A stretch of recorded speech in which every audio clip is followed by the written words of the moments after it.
Welcome to Doctors at Work. My name is Matt Daniel, and this podcast is part of my mission to help doctors create successful and meaningful careers. Today, I'm having a conversation with Dame Clare Gerada, and we're talking about leadership.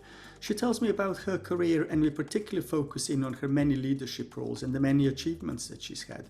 She tells me that as doctors we're all leaders, but we often don't appreciate the skills that we actually have. Now, Claire's leadership wasn't part of a big master plan. She worked hard as a frontline GP. She had her eyes open to identify problems and then went on and did something about it. She advises others to work hard, say yes to opportunities, and always be kind.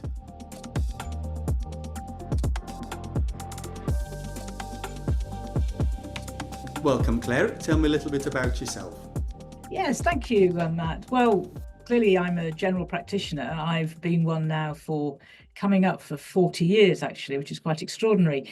I am a double immigrant. I was born in Nigeria from Maltese parents and then came to this country when I was quite young and have been brought up here. So I always feel in an odd way that I don't really belong to any particular place or group, but I belong to everything, if that makes sense.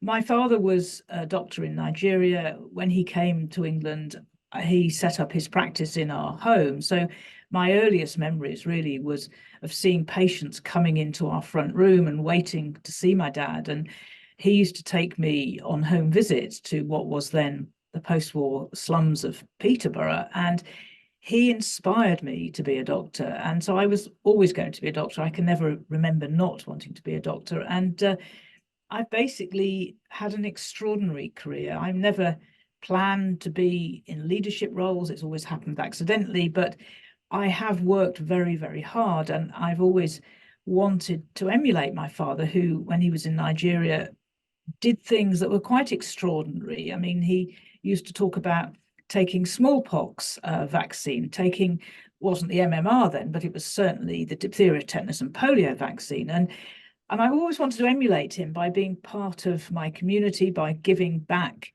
to the community something, because, you know, it really is, we're privileged to be able to use our brains to earn our money. And I've had a lovely career leading several initiatives over the last 4 decades, but also I still do work, not as much as a frontline GP anymore, but I still work 4 days a week, which feels sometimes like 6 or 7. Thank you very much. And I invited you on the podcast because I'm really interested in the leadership roles that you had. And, you know, the aim of the podcast is to see what other people have done. And hopefully that gives people listening tips as to how they might progress their career or how they might be enthused to go and do the kind of stuff that you've achieved. And I'm interested, you said that it just happened by accident. So I had this vision of you sitting there at the age of 18 saying, right, you know, this is what I'm going to do, you know, sort of, I'm going to set this up when I'm 30, I'm going to set this up when I'm 40, etc. So how did it all happen? Well, I mean, I never thought I would be in a leadership position, or I'm sitting in the Royal College of GPs, president and chair of this great institution, than to be the Queen of England. In fact, I would have been more likely to be the Queen of England than to be a president of Royal.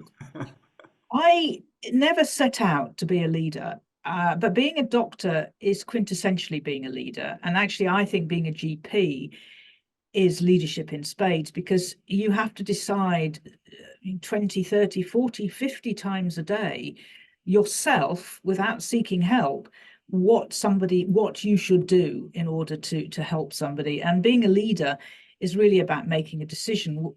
And the decision might be to do something, but it might also be not to do something. So I always wanted to sort out what I was seeing in the consulting room by affecting change outside. I think today I would probably be diagnosed with ADHD. Thank God it didn't exist then, because I might never have achieved what I've done if my brain had been muted by drugs. But I always wanted to sort things out. And I always saw things that just needed to be done, even if when I first arrived at my practice, the doctor's bag wasn't right, the fire exit wasn't right, and then, of course, HIV wasn't right. The treatment of drug users wasn't right. The treatment of mentally ill wasn't right. The treatment of doctors wasn't right. And now the treatment of people with gambling disorder isn't right. So I always wanted to change things. And I was always racing ahead in my head, trying to fix things. And I suppose the real moment when I knew I was a leader, if you like, was when I had the chance to do a King's Fund leadership course. Now, I was in my mid-30s.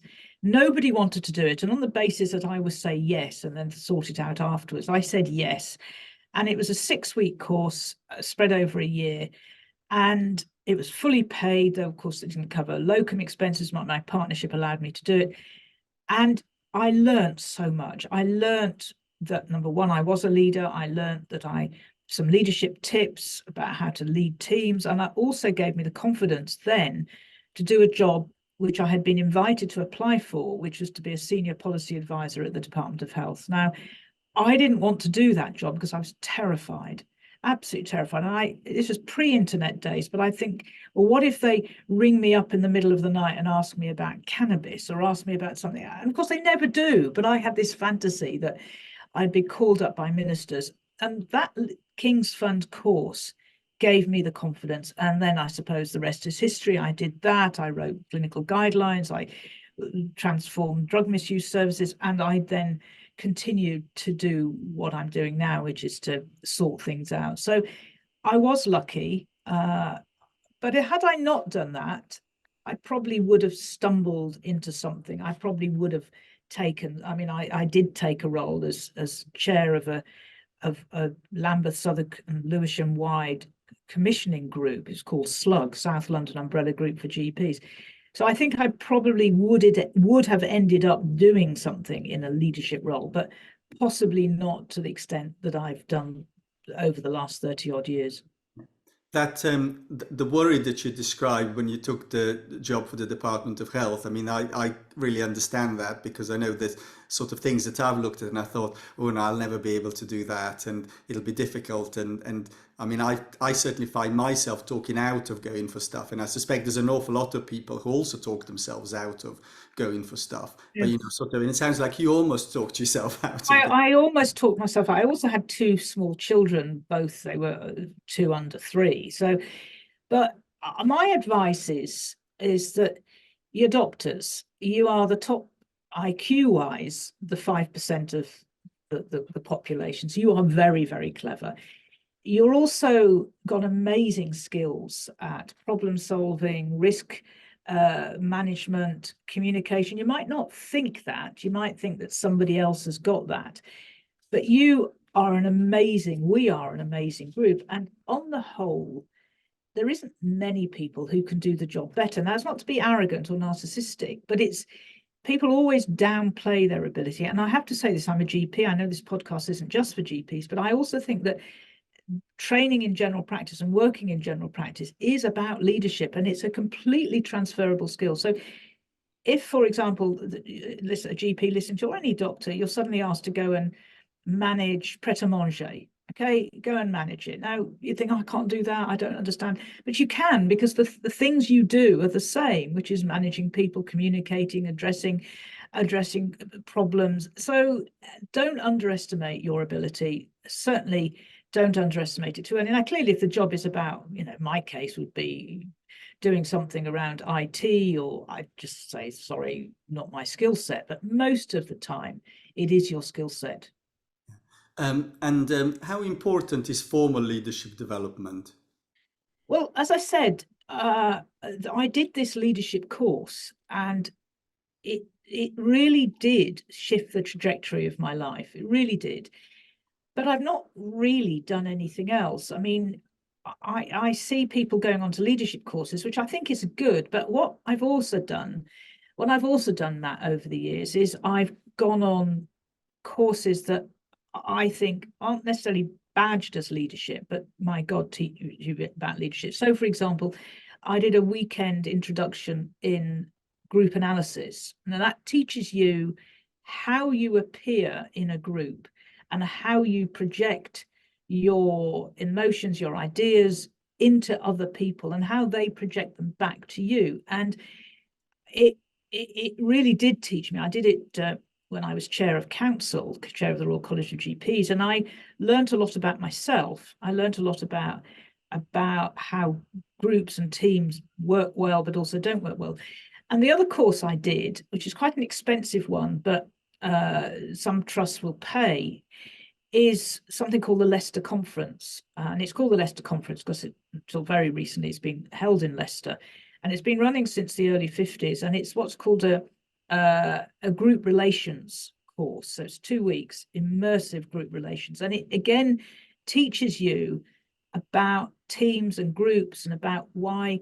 So, for example, during the pandemic, people were given unrealistic and unachievable goals and aims to do, like, for example, PPE, and why that then turns a whole team into one that splits, that argues amongst themselves, that wants new leaders. So that's what I've done over the years. Is I haven't necessarily done leadership courses that have been badged, but I've looked at these other more experiential, more peripheral training programs, which I think have been fundamentally beneficial to me. It's actually interesting because the one from my practice that I would add to that would be coach training, because I've done a lot Yes. of training as a coach. And the really weird thing about that is that, as well as being able to coach, more than anything else, it's just made me so much better leader. Sort of, it's really quite interesting. So if I go back then, you said that there's all of these things that you've seen and they're all important and they all need to be fixed and there's so much stuff that's wrong in the world. I mean, did you do it all or did you pick? And if you picked, how did you decide where you started?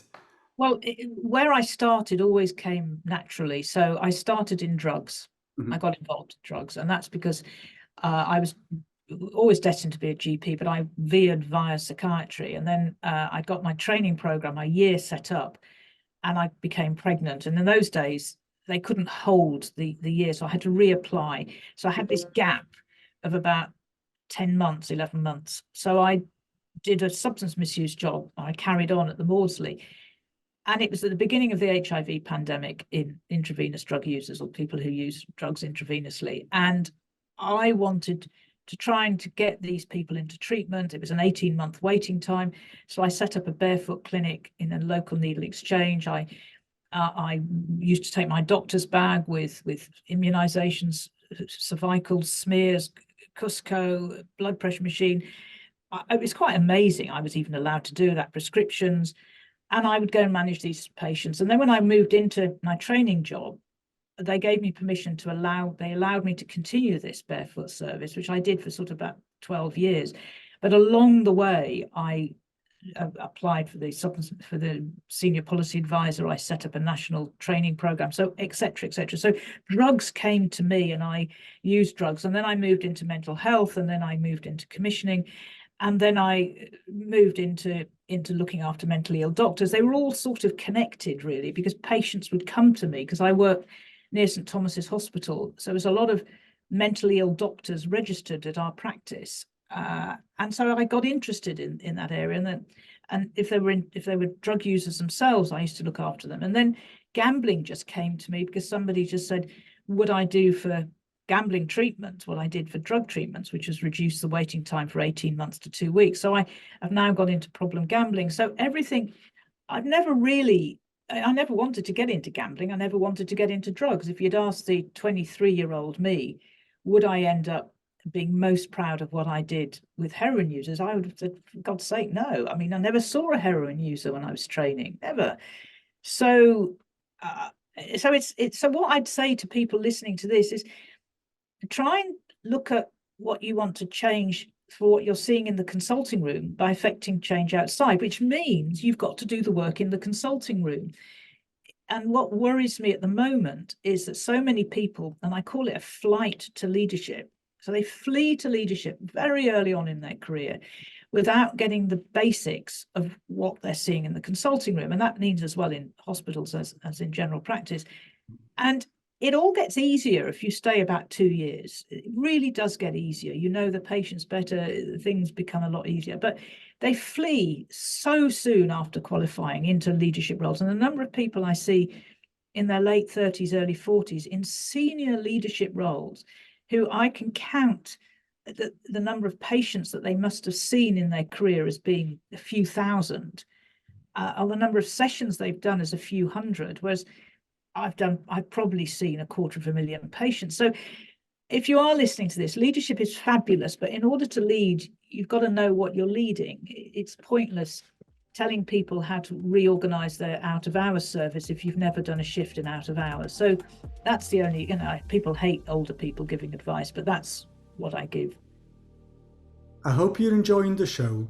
Please click subscribe so you'll be notified when new episodes become available. This podcast is part of my mission to help doctors create successful and meaningful careers. You can be part of that mission too by forwarding this show to one person who you think might benefit from listening. Thank you. Now on with the show. Something there about the credibility that we have as doctors. If you're a rock solid clinician first, that's what gives you experience, and that also gives you a lot of credibility, doesn't it? Also alongside Matt. So when I went for my partnership, they wanted me to do 9 clinical sessions, and I was running this sick doctor service, the drug use service in the needle exchange.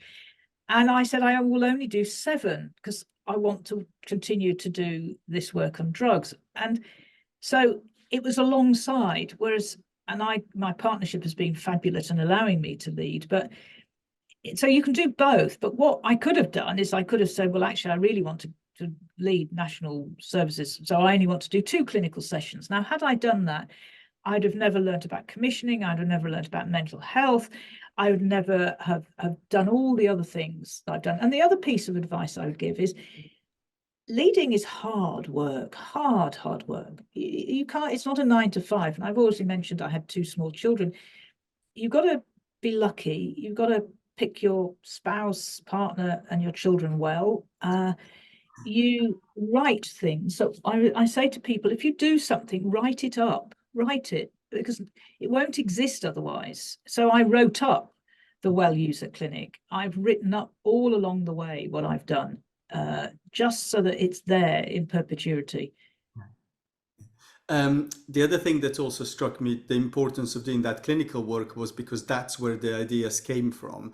Because Yes. one of the things that people say, I want to do something, but I don't know what I enjoy. I don't know what exists. I don't know what problems. And it's that awareness of, you go out there, you do your job, keep your eyes open, pay attention to where the problems are, and there you'll get your ideas for projects, audits, leadership development, service improvement. Yeah. And what you want to change, because of course, if you're an academic and you're in academia, then you might choose in a different way. But for me, it was never like that. I saw things that I wanted to change. There's still things I want to change. I want to change what the NHS is doing. I think we need much more focus on prevention. I think we need to be shifting away from primary care, secondary care into a more fluid service. I think we need to be changing how doctors are trained so that everybody trains in general practice for at least 6 months, irrespective of what you're doing, but especially for those specialties where all your patients are: elderly care, mental health, children's health. So there are things that I still want to change. But for me, time's running out. I've only got so much headspace that I can give. What does it take to set up a really big service? Maybe some of the things that you've recently set up that I know have been absolutely amazing, massive things. But how do you go from an idea into something that just everybody knows about? Well, you need the idea, you need the framework, but you need the money. If you don't have the resource, then you can't do it. But you can apply for money. I applied for Practitioner Health, but I changed their idea. They wanted it as a much more traditional GPs, primary care bit sees, does a very brief assessment and then passes on to the clever doctors. And I said, no, we need to have a much more integrated service where we don't have to write letters to each other. We all use the same electronic system. And so that's allowed, from what was 1 patient to now be 30,000 patients. It's allowed scaling up. But you also need good teams around you. You need constantly to fight for money. With a gambling service, you're constantly having to, with the sick doctor service, we've only ever really had 24 months funding, if that. Most of the time we only have 12 months funding, but you've got to constantly fight for funding. You've got to be an ambassador, and you've got to put a right team and the right systems. And it gets harder, Matt. It gets harder because the rules change. The rules always change. becomes so much more complicated. And I would also say you have to be the budget holder. There is no point if every single time you want to change your staffing or change a slight model, during the pandemic, for example, moving everything online, if you have to go back to your funders to get more money, you've got to be the budget holder. Mm-hmm. Mm-hmm. Okay. What are some of the challenges that you faced in your career? Oh, I've faced so many challenges, but most of them have been internal challenges. The challenge of people listening to this of not feeling good enough, of always feeling that somebody must have the answer, the challenge of being a woman. Certainly early on, I was one of the only women around. My own internal challenges of the fear of the fear of that other people are much cleverer than I am. The challenges of really balancing work with home life. I mean, I've sacrificed, it's not a sacrifice, but I've given up a lot to reach where I've reached. I've given up looking after my children when they were little. I've given up, going to the nativity play, those sort of things. And it was a deliberate act.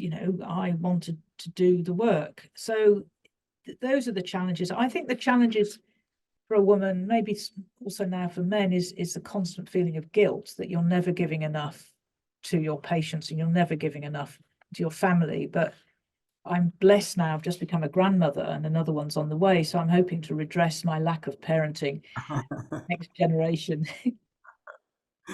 Okay. What are you proudest of in your career? I think I'm most proud, really, really most proud of the work I did with people who use drugs. I said I reduced the waiting time from 18 months to 2 weeks. I did. And this is a national program. These people were dying on waiting lists, dying of HIV, dying of the complications of using their drugs. And by putting together the drugs training program, which I did at the college, which is still running, by the way, the part 1, the part 2, RCGP certificate in substance misuse, by putting in shared care, by the model of shared care, by shifting funding from, I remember the Department of Health, they had something like a 40 million budget that I could bid for, which I bid for primary care. And so I'm most proud of that. And it has lasted. I mean, like everything, it's diminishing, but I've saved a lot of lives. Now, I'm also very proud of the Practitioner Health. I mean, my God, to set that up from scratch and to have it, having seen 30,000 people. And even today, if I met somebody out here, they'd say, well, I'm a patient of PH and they've treated me really well. The feedback has been so immense. So I'm proud of that, but most proud, I think, of the drugs, because that was in a terrible time. I mean, people didn't want drug users. There used to be signs outside practices, no drug users here. We treated them as if their lives didn't matter. And of course, their lives did matter. And hopefully we're not going backwards, because I know there's a terrible crisis now with fentanyl and other drugs. And I think we need to get a handle on what's going on now. People often ask, what next? Well, I've decided to become a comedian. I'm appearing, well, I don't think I've got much of an experience, but my co-person, Phil Hammond. So we're appearing at the Edinburgh Fringe together this summer, from the 2nd to the 18th of August, 50 minutes to save the NHS. All proceeds are going to my charity, Doctors in Distress, to stop suicide amongst all health professionals. So please come, anybody who's listening to this, Edinburgh Fringe, 50 minutes to save the NHS. And the cost of this show is incredibly reasonable. And maybe if I can bring us to a close and ask, what would be your top tips for doctors at work if they're thinking about themselves as leaders? Okay, I say this to my boys, right? Number one, leadership is about working hard. You've got to make a choice, really and truly. It's a difficult choice sometimes, but you cannot have everything. If you want to, have a large family and be a stay-at-home mum or dad, you can't then do it, because you have to work hard. You have to write those academic papers. You have to apply for grants. First thing. Second thing is say yes. Always say yes, and work out the consequences afterwards. Now, clearly, you say yes to people that you trust, or you instinctively feel are good people. You're not going to say yes to carrying drugs across. Do you know what I mean? But always say yes. And the third thing is, and it's sort of treat people, get them to leave them with a good feeling about you, because you never know when you're going to bump into them again. And it's not just that you do it for that, but try and be kind to people, and make that your habit, because it is so important. That now I have made a lot of enemies along the way, but I've known I've made them. Okay, so know when you make enemies. And finally, I think is that leadership is fundamentally enjoyable. And if you're not enjoying what you're doing, if it is a chore, then stop, go out. You're a doctor, you're a nurse, you're a paramedic, you've got lots of skills. Leave it. You don't have to do something that you don't want to do. Now, that's different from saying I don't currently like my training job, but you need to get through that. But if you're leading something and it just isn't working for you, then leave. Life's too short. Wonderful. Thank you very much. Pleasure. Thank you so much. Lovely. Thank you.